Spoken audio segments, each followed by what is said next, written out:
Iraq से एक बहुत बड़ी खबर सामने आई है। पश्चिमी इराक में स्थित सबसे महत्वपूर्ण सैन्य अड्डा ऐन अल असद बेस अब पूरी तरह से आज़ाद हो गया है। शनिवार 17 जनवरी को अमेरिकी सेना ने इस बेस को खाली कर दिया और इसकी चाबियां इराकी सेना को सौंप दी है। इराकी रक्षा मंत्रालय ने आधिकारिक तौर पर घोषणा की कि अब इस विशाल सैन्य ठिकाने का नियंत्रण और प्रबंधन पूरी तरह से इराकी सुरक्षा बलों के हाथ में है। इराक के सैन्य प्रमुख लेफ्टिनेंट जनरल अब्दुल अमीर राशिद यारल्लाह ने एयरबेस का दौरा कर सुरक्षा कमान का औपचारिक प्रभार लिया। ये कदम सितंबर 2024 में अमेरिका और इराक के बीच हुए उस ऐतिहासिक सुरक्षा समझौते का परिणाम है जिसका उद्देश्य इराक में अंतर्राष्ट्रीय गठबंधन के सैन्य मिशन को समाप्त करना था। सैन्य सूत्रों के मुताबिक अमेरिका ने अपने लड़ाकू विमानों, भारी हथियारों और सैन्य उपकरणों का एक बड़ा हिस्सा इराकी फौज को सौंप दिया है, जबकि संवेदनशील तकनीक और कुछ विशिष्ट सैन्य टुकड़ियों को कुवैत और जॉर्डन के ठिकानों पर ट्रांसफर कर दिया गया है। जानकार मानते हैं कि यद्यपि ये वापसी पहले से तय थी, लेकिन पिछले कुछ हफ्तों में ईरान में जारी व्यापक सरकार विरोधी प्रदर्शनों और अमेरिका ईरान के बीच बढ़ते तनाव ने इस प्रक्रिया को और तेज कर दिया है। ईरान ने हाल ही में चेतावनी दी थी कि अगर अमेरिका ने उसके आंतरिक मामलों में सैन्य हस्तक्षेप किया तो वो इलाके में मौजूद अमेरिकी ठिकानों को निशाना बनाएगा। ऐन अल असद ईरान की मिसाइल रेंज के सबसे करीब था। जानकार मानते हैं कि अमेरिका ने अपने सैनिकों को संभावित ईरानी जवाबी हमलों की चपेट से बचाने के लिए और भविष्य में किसी भी सैन्य कार्रवाई के लिए स्पेस बनाने के उद्देश्य से ये कदम उठाया है। हाल ही में कतर में मौजूद अमेरिका के सबसे बड़े सैन्य अड्डे अल उदैद बेस से भी अमेरिकी फौज को इसी तरह से हटाया गया था। यही वजह है कि जानकार इसे ईरान के संभावित हमले से जोड़कर देख रहे हैं।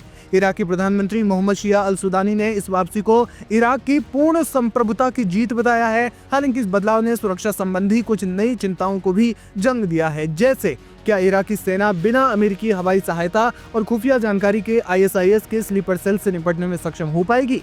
अमेरिकी फौज के जाने के बाद इराक के भीतर सक्रिय विभिन्न सशस्त्र समूहों के प्रभाव को कम करना सरकार के लिए एक बड़ी चुनौती साबित होगी।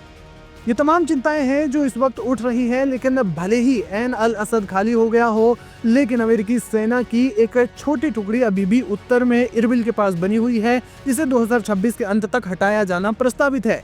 ये वापसी अमेरिका की सैन्य नीतियों की निरंतरता है, जो अमेरिका को मिडिल ईस्ट के अंतहीन युद्धों से निकालकर अपना ध्यान प्रशांत महासागर की ओर केंद्रित करने की वकालत करती है। इराक से अमेरिका की यह विदाई न केवल मिडिल ईस्ट में शक्ति संतुलन को बदलेगी, बल्कि क्षेत्रीय सुरक्षा की पूरी जिम्मेदारी अब खुद इराक और उसके पड़ोसियों पर डाल देगी।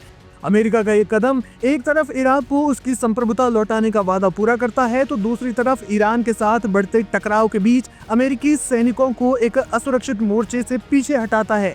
ये देखना दिलचस्प होगा कि क्या इराकी सेना इस विशाल बेस को उन मिलिशिया समूहों से बचा पाएगी जो लंबे समय से इसकी कमान हथियाने की ताक में थे। अमेरिका का ये फैसला इराक के लिए एक नई शुरुआत है, और अब देखना ये भी अहम होगा कि अमेरिकी सैनिकों के जाने के बाद इराक और ईरान के रिश्तों पर इसका क्या असर पड़ता है और इराक की सरकार इस बेस का इस्तेमाल अपनी मजबूती के लिए किस तरह से करती है।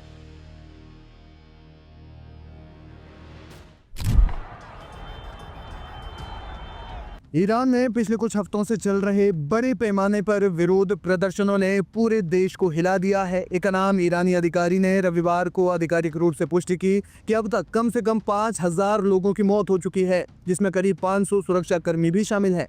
अधिकारी ने इन मौत के लिए आतंकवादियों और हथियारबंद उपद्रवियों को जिम्मेदार ठहराया है, जिन्होंने कथित तौर पर कई निर्दोष ईरानी नागरिकों की हत्या की।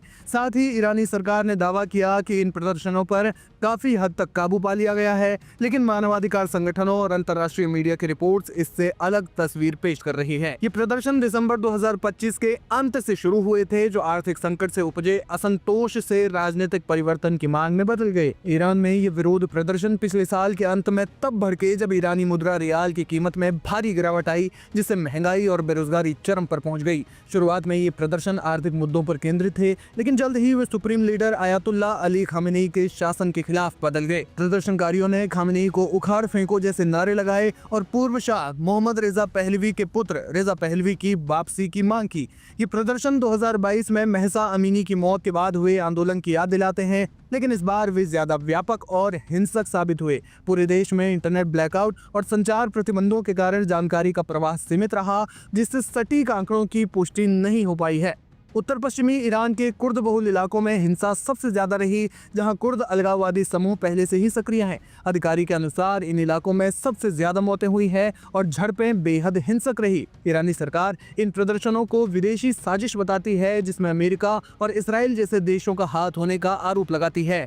सुप्रीम लीडर खामेनेई ने खुद इन मौतों को स्वीकार किया है, लेकिन इसे अमेरिकी राष्ट्रपति डोनाल्ड ट्रंप की साजिश उन्होंने करार दिया। आधिकारिक बयान में 5000 मौतों की पुष्टि की गई है, लेकिन स्वतंत्र स्रोतों और मानवाधिकार संगठनों के अनुमान इससे कहीं ज्यादा है। एक रिपोर्ट के अनुसार कम से कम 16,500 प्रदर्शनकारी मारे गए हैं और लगभग 3,30,000 लोग घायल हुए हैं, जिसमें बच्चे और महिलाएं भी शामिल है। ये संगठन अधिकांश मौतों के लिए सरकारी सुरक्षा बलों को जिम्मेदार ठहराते हैं, जो प्रदर्शनकारियों पर लाइव एम्यूनिशन और ब्रूटल फोर्स का इस्तेमाल कर रही हैं। ईरानी विदेश मंत्री अब्बास अरागची ने 12 जनवरी को दावा किया था कि प्रदर्शन अब पूर्ण नियंत्रण में है। उन्होंने इसे विदेशी आतंकवादी तत्वों की साजिश बताया और कहा कि सुरक्षा बलों ने स्थिति को संभाल लिया है। ईरानी संसद के स्पीकर ने भी कहा कि देश 4 मोर्चों पर युद्ध लड़ रहा है, लेकिन प्रदर्शन कम हो गए हैं। फिलहाल ईरानी सरकार के एक अनाम अधिकारी ने 5000 मौतों की पुष्टि की है और दूसरी ओर ईरान बहुत हद तक विद्रोह को कुचलने में कामयाब रहा है।